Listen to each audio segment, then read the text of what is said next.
namoonni abbaba kan jedhaman waan hunduratti tokkoffaa of jejjee akkanaan hayyee gaasii biratti immoo xiqqoo maqaa kee jijjiiruu qabdaa jechuudha. Steejii yoo qabattu bakka tokkotti hojii kan fixe bakka tokkotti hojjettee kan fixe sochii ammaati hojjechaa kan jirtu sochii shubbisa sirba shawaati. Sirba shawaa immoo bakka tokkotti dhaabbatamee rukutama. Echisee beektaa? Sarrisuus, echisuus, raphisuus ni dandeessa.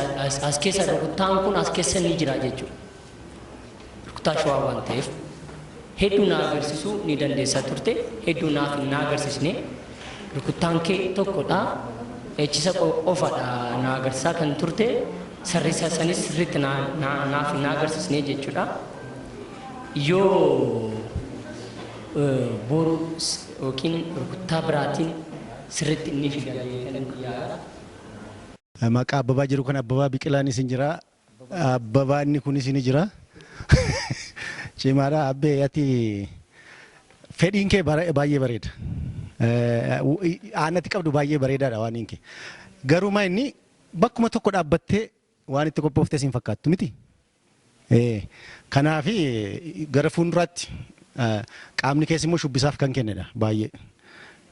Haala ati qabdus tokko tokko bareedaadha shubbisa irratti. Mee otoo har'aa fi har'arree adarbu akkuma warri sun jedhani garasiif. Adarbu miti.